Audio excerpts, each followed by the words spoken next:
I don't need your ancient advice on how to take care of my own baby, Sarah snapped when I offered to help with my grandson. I said okay and left. What I discovered next made her regret every word. If you're watching this, subscribe and let me know where you're watching from. Because honey, you're in for quite the ride.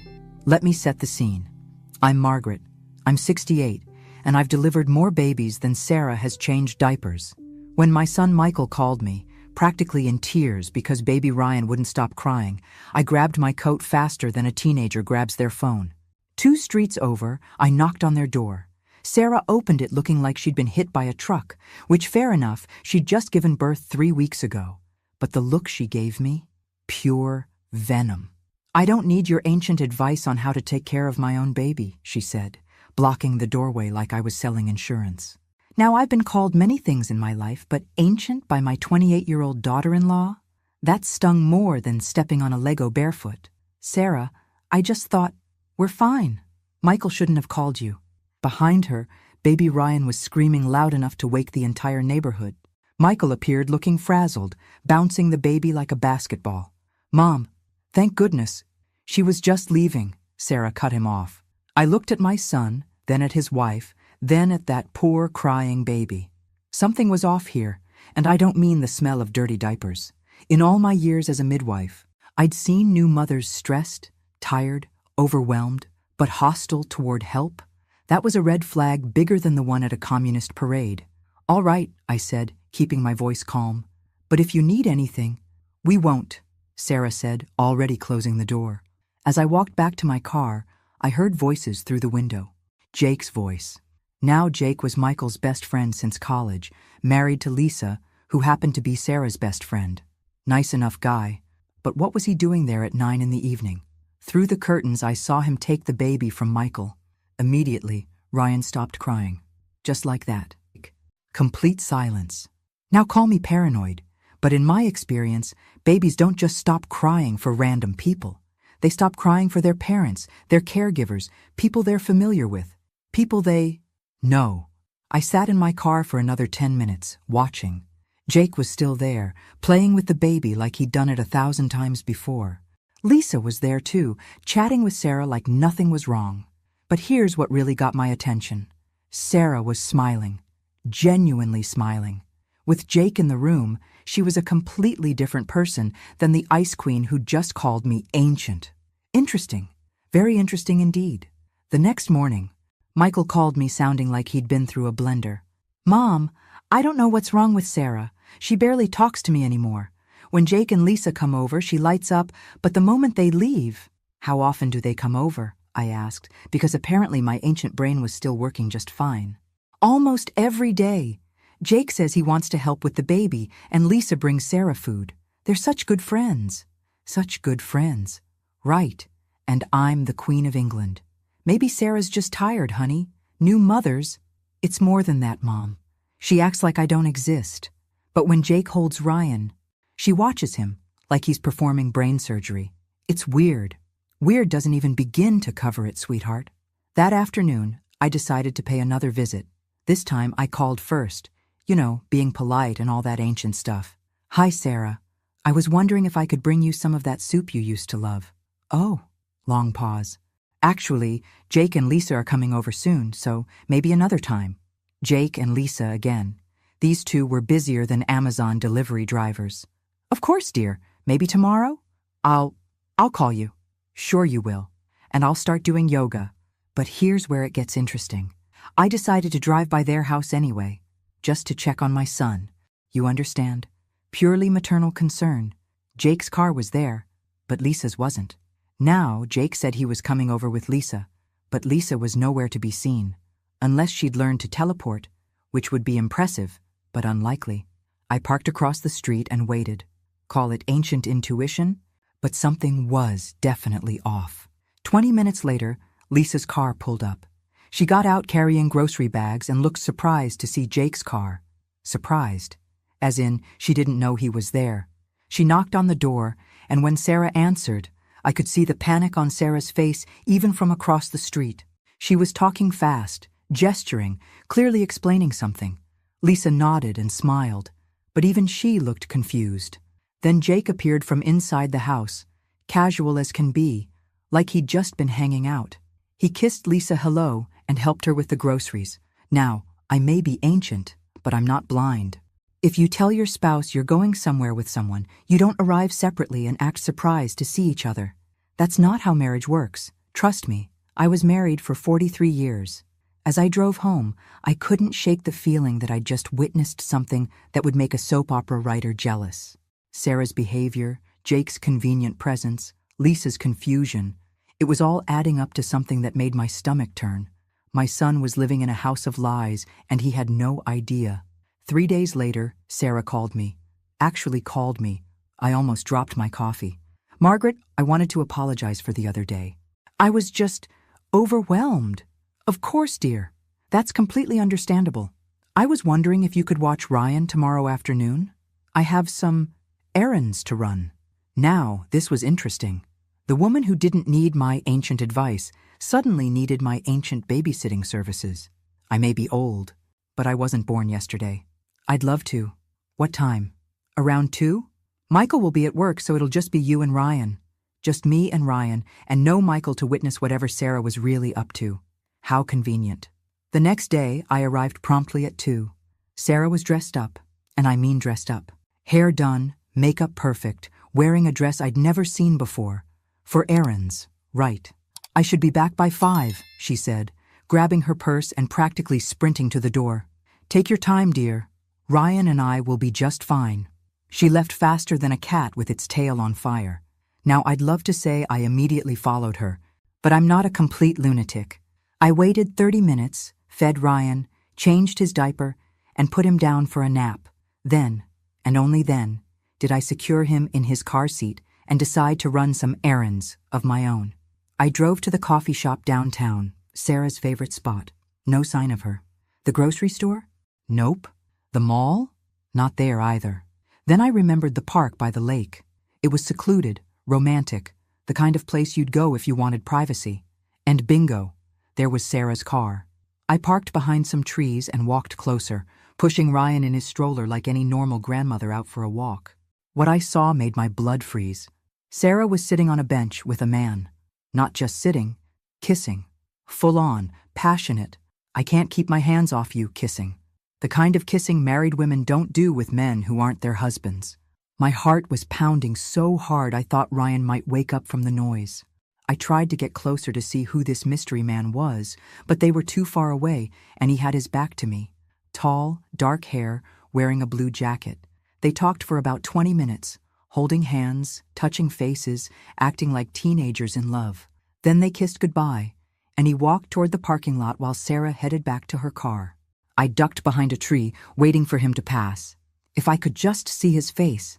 But he got into his car and drove away before I could get a clear look. I did manage to see part of his license plate, though, the letters JMW. As I drove home with Ryan sleeping peacefully in his car seat, my mind was racing. My daughter-in-law was having an affair. My son was being betrayed by the woman he loved, and I was apparently the only one who knew. The question was, what was I going to do about it? And more importantly, who was this man who thought he could destroy my son's family? I didn't sleep that night.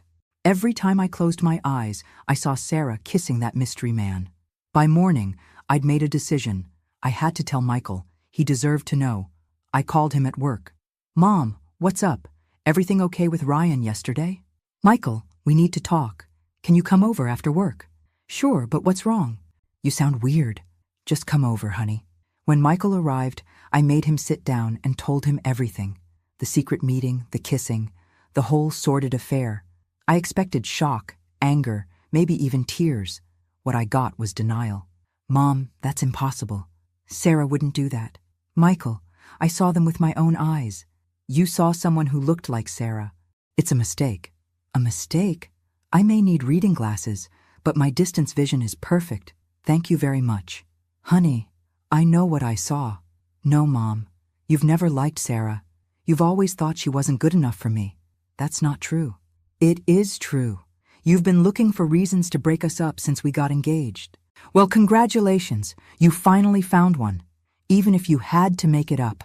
The words hit me like a slap. My own son thought I was lying. Michael, I don't want to hear it. Sarah is going through postpartum depression. She's struggling, and instead of supporting her, you're making up stories about affairs. He stood up, angrier than I'd seen him since he was 16. I don't want you coming around anymore until you can treat my wife with respect. And just like that, he was gone. My son, my only child, had chosen to believe his cheating wife over his own mother. I sat in my empty house, staring at the walls, feeling more alone than I had since my husband died. But underneath the hurt was something else. Determination. Fine. If Michael wouldn't believe me without proof, I'd get him proof. Real, undeniable, slap-you-in-the-face proof. The next morning, I drove by their house. Jake's car was in the driveway. Again. For someone who supposedly worked full-time, Jake sure spent a lot of time at my son's house. That's when it hit me like a lightning bolt. Jake, JMW, Jake Michael Walker, the license plate, the blue jacket I'd seen Jake wearing before, the way he handled Ryan like he was his own child, the way Sarah lit up when he was around. Oh my God, the mystery man wasn't a stranger at all.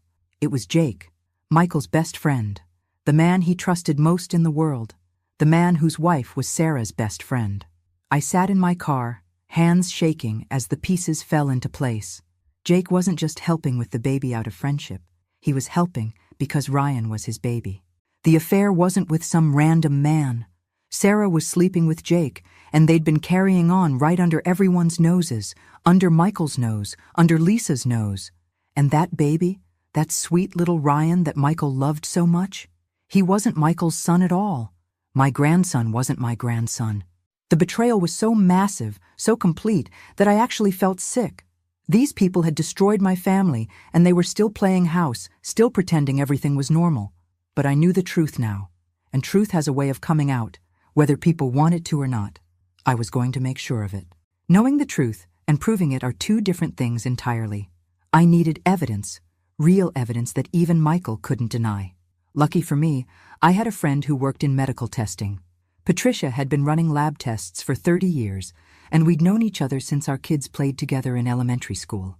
If anyone could help me, it was her. I called her that evening. Patricia, I need a favor. A big one. Margaret, what's wrong? I explained the situation. Well, most of it. I may have left out the part about following Sarah around like some kind of elderly private investigator. You want a paternity test? Patricia's voice was careful. Margaret, that's complicated.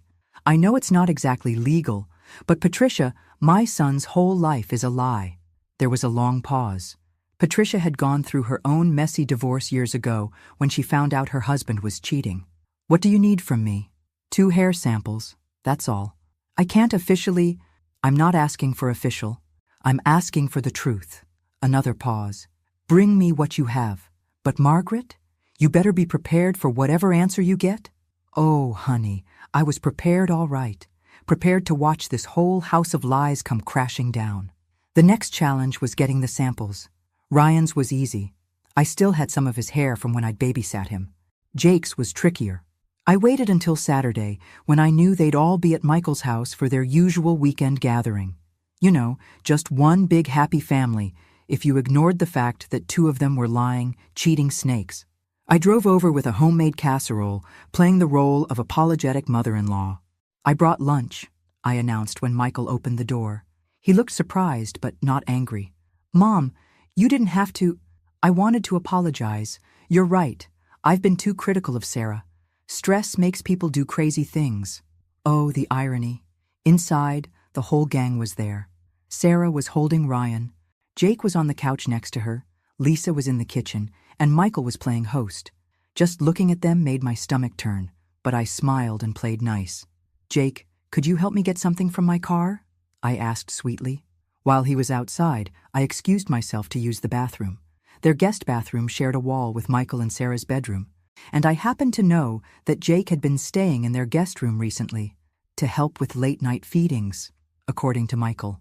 I slipped into the guest room and found Jake's hairbrush on the dresser. Bingo. Several dark hairs were caught in the bristles. I carefully extracted a few and wrapped them in tissue. When Jake came back inside, I was washing my hands in the kitchen like nothing had happened. Everything okay, Margaret? Lisa asked. Sweet, innocent Lisa, who had no idea her husband was a lying cheat. Perfect, dear. Just perfect. That afternoon, I met Patricia at her lab. She took the samples without asking too many questions. Results will take 3 days, she said. Margaret, are you sure about this? More sure than I've ever been about anything. And if you're right, if Jake is the father? I looked out the window at the parking lot, thinking about Michael's face when he'd accused me of lying, thinking about Sarah's smug smile when she'd called my advice ancient, thinking about poor Lisa, who deserved so much better than a cheating husband. Then everyone's going to know the truth, whether they want to or not. Those 3 days felt like 3 years. I cleaned my house twice, reorganized my closets, and baked enough cookies to feed a small army. Anything to keep my hands busy while my mind raced. On Wednesday morning, my phone rang. Margaret, it's Patricia. My heart stopped. And Jake is the father. 99.9% certainty. Even though I'd known it in my gut, hearing it confirmed was like getting punched in the stomach. Margaret, you still there? I'm here. What are you going to do? What was I going to do? I was going to destroy some lives, save others, and probably lose my son in the process. I'm going to tell the truth. Be careful, Margaret. Truth is a powerful weapon. Oh, honey, I was counting on it. Having the test results was like carrying around a live grenade. Every time I looked at that envelope, I felt the weight of what it would do to my family. But here's the thing about the truth. It doesn't care about your feelings. It doesn't care who gets hurt. It just is. I spent 2 days agonizing over how to handle this. Part of me wanted to march over there and scream the truth from the rooftops. Another part wanted to confront Sarah privately, give her a chance to come clean on her own. But then I remembered her calling my advice ancient. I remembered Michael accusing me of lying. I remembered poor Lisa bringing Sarah groceries and support while her husband was betraying her behind her back. These people had made their choices. Now they were going to live with the consequences. I decided to start with Sarah. If she confessed willingly, maybe we could handle this with some dignity. Maybe. I called her Thursday morning. Sarah, could we meet for coffee? I'd like to clear the air between us. Oh, sure. Is everything okay? Everything's fine, dear. I just think we got off on the wrong foot. We met at that same coffee shop downtown where I'd first looked for her. The irony wasn't lost on me. Sarah arrived looking nervous, fidgeting with her wedding ring. Guilty conscience will do that to you. Margaret, about the other day... Sarah, I interrupted. I need to ask you something, and I need you to be honest with me. Her face went pale. Okay. Is Ryan Michael's son? The question hung in the air like smoke. Sarah's coffee cup started shaking in her hands. What kind of question is that? A simple one. Is my son the father of that baby? Of course he is. Why would you even ask that? But her voice was too high, too quick. She was lying, and we both knew it. Sarah, I saw you at the park with Jake. The coffee cup slipped from her hands, crashing to the floor. Other customers turned to look, but I kept my eyes on Sarah's face as the color drained from it completely. I don't know what you think you saw. I saw you kissing him.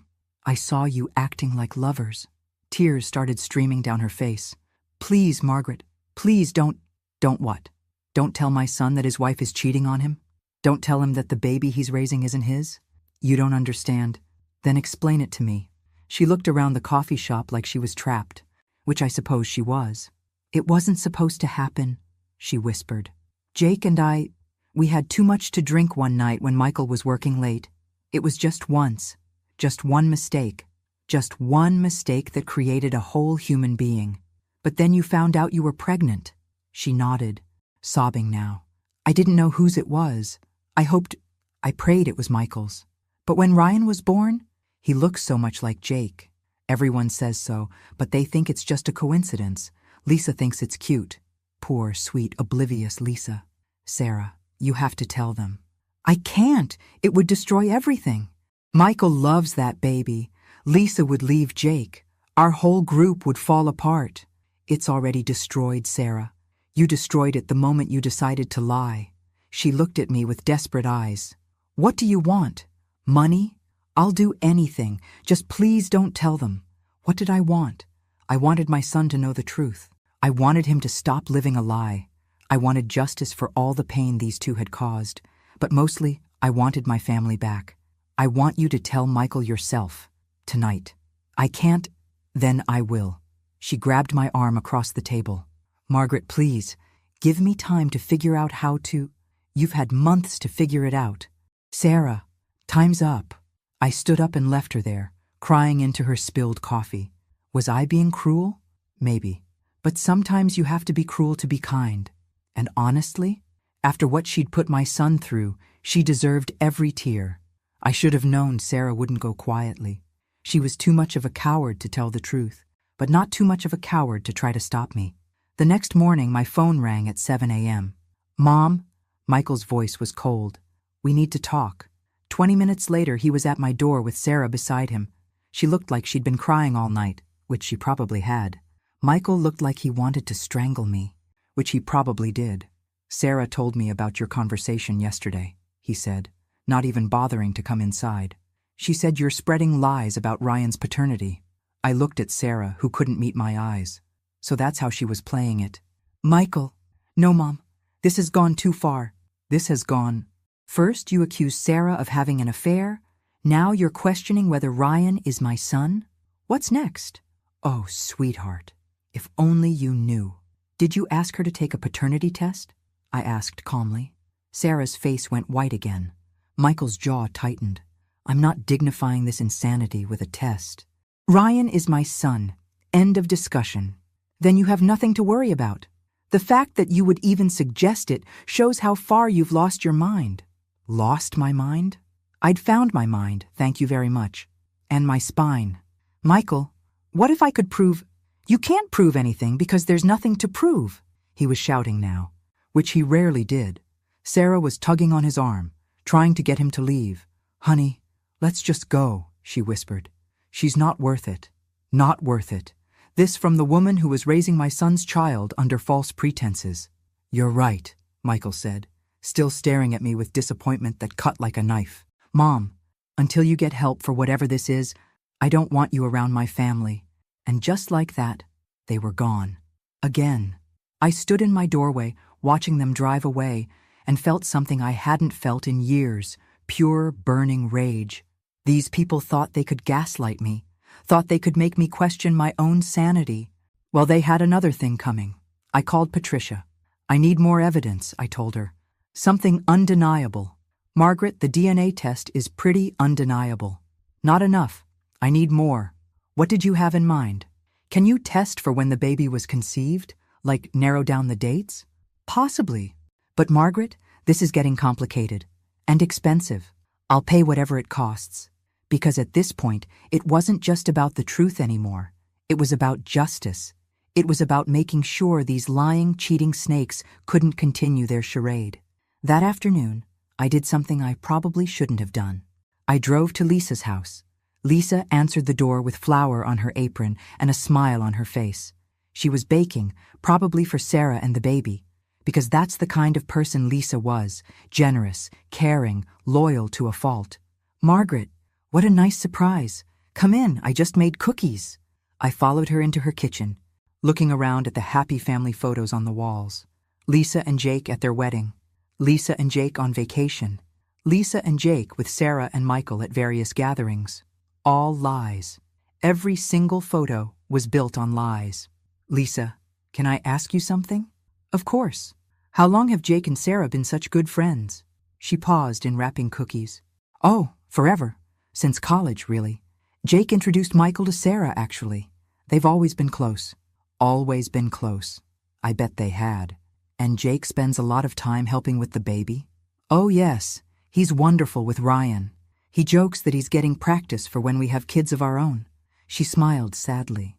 We've been trying for 3 years now. My heart broke for her. Here she was, struggling to have a baby, while her husband already had one with another woman. I'm sure it'll happen soon, I lied, because what else could I say? I hope so. Jake would make such a good father. You should see him with Ryan. It's like they're related. If she only knew how right she was. I left Lisa's house feeling sick to my stomach. This sweet, innocent woman was going to be destroyed when the truth came out. But she deserved to know. They all deserved to know. Even if it killed me to be the one to tell them. Over the next week, I became someone I barely recognized. a woman obsessed with collecting evidence. I told myself it was for justice, for truth, for my son's sake. But honestly, I think I was also getting a little satisfaction from being the smartest person in this whole mess. They all thought Ancient Margaret was losing her marbles. Well, Ancient Margaret was about to school them all. I started keeping a journal, documenting every suspicious thing I observed. Jake's car at Michael's house when it shouldn't be there. Sarah's mysterious phone calls. The way they looked at each other when they thought no one was watching. I even bought a small camera, one of those spy gadgets they sell online. Made me feel like I was starring in my own detective show. The breakthrough came the following Tuesday. I was parked across from Michael's house. Yes, I know how that sounds. When I saw something that made my blood boil. Michael's car pulled out of the driveway at 8:30, his usual time for work. 5 minutes later, Jake's car pulled in. He had a key, because of course he did. In case of emergencies, I'm sure they told Michael. I waited 20 minutes, then called the house. "Hi, Sarah. It's Margaret. I was wondering if I could come by to apologize properly. I brought you something." "Oh, now's not really a good time. Is someone there? You sound distracted." "No. No one's here. It's just Ryan's sleeping, and I don't want to wake him." Liar. Jake's car was sitting right there in the driveway. "Of course, dear. Maybe later today?" "Maybe." I hung up and sat there, staring at that house where my son thought he had a happy family. Inside, his wife and his best friend were probably planning their next secret meeting. Or worse. That evening, I called Michael. "How was work today, honey?" "Long. Had back-to-back meetings all day." "And how's Sarah? Is she feeling better?" "A little. Jake came by to help with Ryan while I was at work. He's such a good friend." "Such a good friend, right. That's nice of him." "Yeah. Sarah says he's really good with the baby. Better than me sometimes." "Of course he is, sweetheart. Practice makes perfect."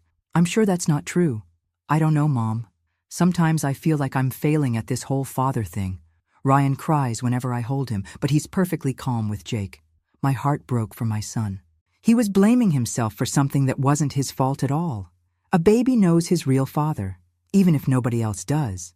Michael, you're a wonderful father. I keep thinking about what you said, about Sarah acting strange." My pulse quickened. "Oh? I mean, you're wrong about the affair thing. Obviously, but she has been different, distant, and she does light up when Jake's around." "Honey, but that's just because he helps so much, right? I mean, what else could it be? What else indeed?" "I'm sure that's all it is," I lied, because what else could I say? Here was my opening, my chance to plant seeds of doubt. But I couldn't bring myself to destroy him over the phone. When the truth came out, and it would come out, it needed to be definitive, complete, undeniable. "Mom, you still there?" "I'm here, sweetheart. I love you. I'm sorry I got so angry the other day." "I love you too, Michael." After I hung up, I sat in my kitchen staring at that envelope with the DNA results. Soon, very soon, I was going to have to use it. And when I did, nothing would ever be the same again. I couldn't wait any longer. Every day that passed was another day of my son living a lie. Another day of innocent Lisa being betrayed. Another day of Sarah and Jake thinking they'd gotten away with it. Time to end this charade. I decided to try one more time with Sarah, give her one final chance to come clean before I burned her world down. I showed up at her door unannounced on Friday afternoon. She looked surprised and not particularly happy to see me. "Margaret, what are you doing here?" "We need to talk, Sarah. Really talk this time." She looked around nervously. "Michael's not here." "I know. That's why I came now." She reluctantly let me in. Ryan was in his bouncy seat, gurgling happily. Such a sweet baby. None of this was his fault. "Sarah, I'm going to ask you one more time. Are you going to tell Michael the truth?" Her face hardened. "There's no truth to tell. So you're going to keep lying?" "I'm not lying. You're the one making up stories because you can't stand that your son chose me over you." "Chose her over me?" "Oh, honey, if only it were that simple." "Sarah, I know about you and Jake. There is no me and Jake. I saw you together. I have proof." That got her attention. "What kind of proof?" I pulled out my phone and showed her a photo I'd taken of them at the park. It was grainy and taken from a distance, but it clearly showed them kissing. Sarah stared at the photo, her face crumbling. "This doesn't prove anything," she whispered, but her voice had no conviction. "It proves you're a liar and a cheat, and that my son deserves better. Please, Margaret, please don't show this to anyone." "Then tell me the truth, all of it." She looked at Ryan, then back at me, then down at her hands. "It started during my pregnancy," she whispered. "Michael was working so much and Jake was always there. He was excited about the baby, asking questions, helping me set up the nursery." "More excited than Michael?" "Michael was stressed about money, about being a good father. Jake was just happy. He said he couldn't wait to meet the baby, because it was his baby. Of course he couldn't wait." "When did you realize Ryan wasn't Michael's?" Fresh tears started flowing. "When he was born. He looked so much like Jake. The same eyes, the same nose. Lisa even said he looked like Jake as a baby. But she thought it was just coincidence. Does Jake know? He suspects. We've never talked about it directly, but he knows. And you're both content to let Michael raise another man's child? Michael loves Ryan. It would destroy him to know the truth. What about Lisa? Doesn't she deserve to know her husband is a cheating father? Lisa can't have children," Sarah exploded. "We've been trying to help her get pregnant for years. This would kill her. So you decided to play God with everyone's lives? We decided to protect the people we love. You decided to protect yourselves," I corrected. "This isn't about love, Sarah. This is about cowardice." She wiped her eyes, trying to compose herself. "What do you want, Margaret?" "I want you to tell them, both of them, tonight." "I can't." "Then I will. You have no proof that Ryan isn't Michael's son." I reached into my purse and pulled out the envelope from Patricia's lab. "Actually, I do." The color drained from her face completely. "What is that?" "DNA test results. Jake is Ryan's father. 99.9% certainty." She stared at the envelope like it was a bomb, which in a way it was. When did you? "That's not important. What's important is that you have until tomorrow night to tell them yourself. If you don't, I will." "Margaret, please. No more pleases, Sarah. No more lies. No more betraying my son and his best friend's wife. This ends now." I stood up to leave, then turned back. "Oh, and Sarah, if you try to run, if you try to disappear or take Ryan away, I'll make sure this story gets told to everyone we know. Your parents, your friends, your coworkers, everyone." Her face went white. "You wouldn't. Try me." I left her there, crying over her destroyed life. Did I feel bad? A little, but not bad enough to change my mind. Tomorrow night, the truth was coming out, whether she wanted it to or not. Saturday evening, I called Michael. "Would you and Sarah like to come over for dinner tomorrow? I'll make that roast you love." "Are you sure, Mom? Things have been pretty tense between you and Sarah." "That's exactly why I want to do this. I think we need to clear the air." "Let me ask Sarah." I heard muffled conversation in the background. Sarah was probably panicking, but what could she say? That she didn't want to come because I might expose her affair? She says yes. Should we bring anything? "Just yourselves. Oh, and why don't you invite Jake and Lisa too? We haven't all been together in a while." Another pause. More muffled conversation. "Sure, I'll call them." Perfect. If Sarah thought I was bluffing, she was about to learn otherwise. Sunday afternoon, I cooked like my life depended on it. Roast beef, mashed potatoes, green beans, apple pie. If I was going to destroy my family, at least they'd have a good last meal together. At 6 o'clock sharp, they all arrived. Michael and Sarah with baby Ryan, Jake and Lisa with wine and flowers. Just one big, happy family. Lisa hugged me at the door. "Margaret, this is so sweet of you. I love family dinners." Family dinner. If she only knew what kind of family she was really part of. We made small talk over appetizers. Sarah kept shooting me nervous glances, while Jake acted completely normal. Either he was a sociopath or he genuinely didn't know what was coming. During dinner, I watched them all interact. Michael, talking about work and making everyone laugh. Lisa, cooing over baby Ryan and talking about how much she wanted children of her own. Jake, playing with Ryan and making him giggle. Sarah, barely eating and looking like she might throw up. "Sarah, are you feeling all right?" Lisa asked. "You look pale." "Just tired," Sarah managed. "New motherhood is exhausting," I agreed. All those sleepless nights, all that stress. Sometimes people make choices they never thought they'd make. Sarah's fork clattered against her plate. After dinner, while everyone was having coffee and pie, I stood up. I have something I need to share with all of you. The room went quiet. Sarah was gripping her coffee cup so hard I thought it might break. Over the past few weeks, I've discovered something that affects all of us. Something that's been going on behind our backs. Mom, Michael said carefully. What are you talking about? I looked at Sarah. Last chance. Sarah, would you like to tell them? All eyes turned to her. She opened her mouth, closed it, then started crying. I can't, she whispered. Then I will. I reached into my purse and pulled out the DNA test results. 3 weeks ago, I had a paternity test done on baby Ryan. The room erupted. What? Michael shot to his feet. Margaret, what the hell? Jake stood up too. Lisa just stared, confused. I don't understand. The test shows that Jake is Ryan's biological father. The silence that followed was deafening. Then everyone started talking at once. That's impossible. Michael, how dare you? Jake, this is insane. Lisa, Sarah, I said loudly, cutting through the chaos. Tell them. Sarah was sobbing now, ugly crying that shook her whole body. Sarah? Michael's voice was small, scared. She looked up at him with red, swollen eyes. I'm sorry, she whispered. Sorry for what? But his voice already knew. It's true, Jake is Ryan's father. Lisa gasped like she'd been slapped. Jake's face went white. Michael just stood there, swaying slightly like he might fall over. When? Michael asked. During my pregnancy, when you were working late.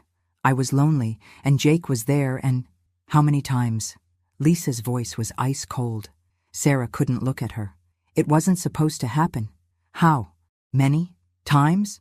Lisa, Jake started. Don't you dare say my name. Lisa turned to him, her face a mask of fury. How many times did you sleep with her? Jake opened his mouth, then closed it, then looked down at his hands. Answer me.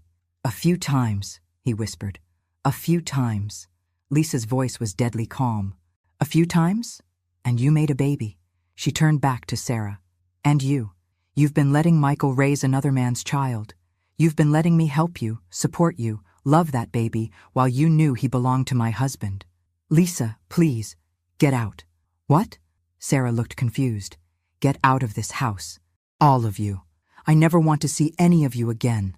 Lisa grabbed her purse and coat and headed for the door. Lisa, wait! Jake followed her. Don't follow me. Don't call me. Don't come home. We're done. The front door slammed behind them.